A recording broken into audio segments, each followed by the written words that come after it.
Hi guys! Ayan, samahan niyo ako guys. Tayo ay magluluto ng chicken gizzard, chicken heart, and chicken liver. Ayan. May ingredients tayo dito guys. Ito, bell pepper, green bell pepper, tomato, ayan, garlic, onion, and ginger. Ayan. Adobo with a twist ang gagawin ko guys. Ang aking mga condiments guys is soy sauce, oyster sauce, vinegar, fish sauce, ground black pepper. Maglalagay din ako ng sesame oil, and then salt.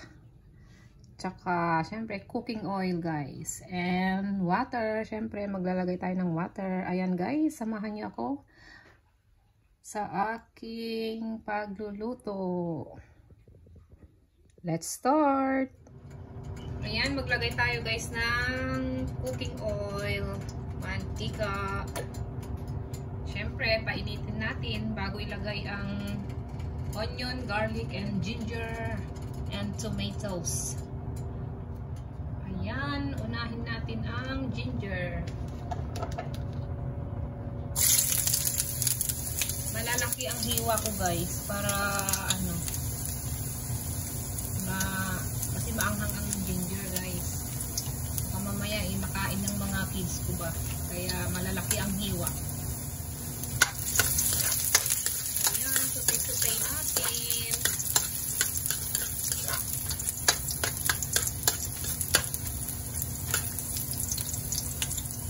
Sunod natin ng onion.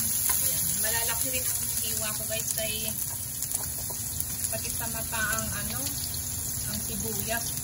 Ayan. Dagan ko natin.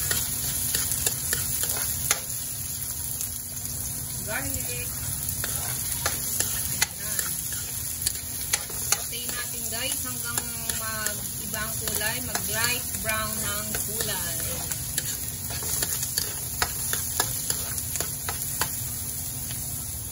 Tapos, lagyan na natin ang tomato, kamatis,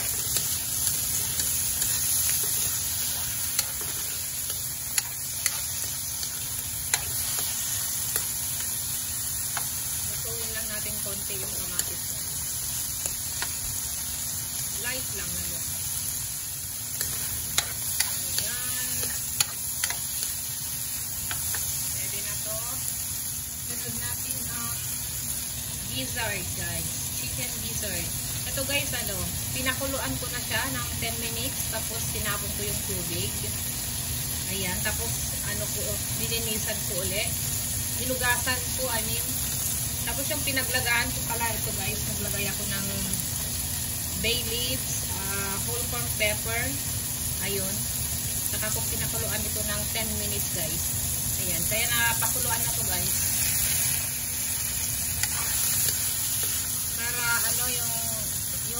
Yung lansa, saka yung amoy, di ba? Alam naman natin guys, ito ay may lagyanan ng, alam nyo na, kaya mabango siya. Then, isunod natin to guys, chicken heart.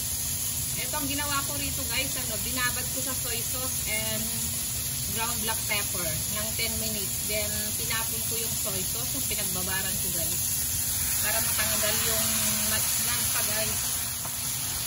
Tapos, hiniwa ko lang siya ng bahagya guys. Para gagaya niya, no?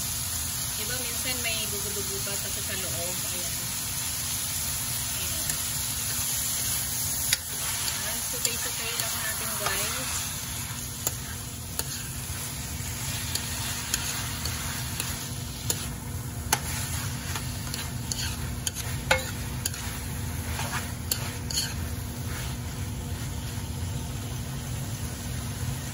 Maglagay tayo guys ng ground black pepper.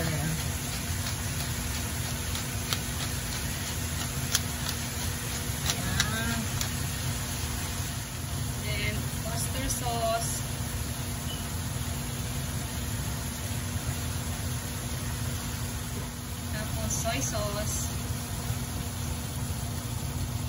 Ayan. Tapos, fish sauce guys. Ayan.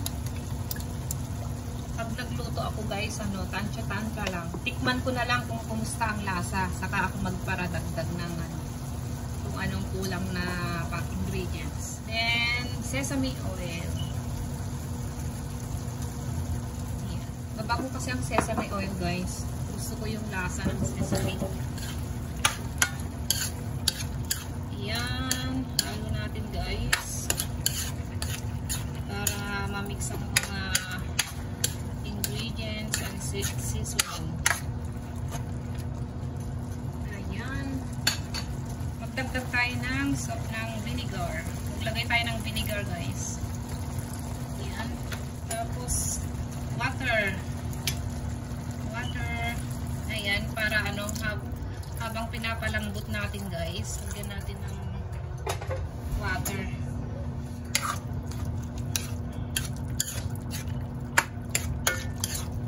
Ayan, palambutin muna natin to. Tapos takpan natin. Ayan guys, check na natin. Ayan. After 25 minutes guys. Ayan. Check na natin kung malambot na ang ating niluluto. Ayan, kung balon-balunan. Oh, okay na siya.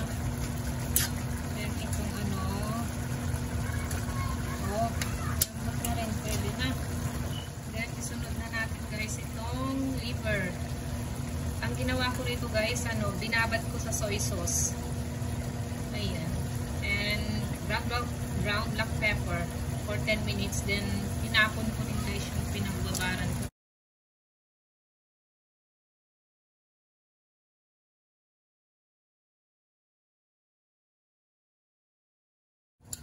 Ayan. Ayan. Pan natin ulit guys. Sunod natin yung bell pepper after 2 minutes.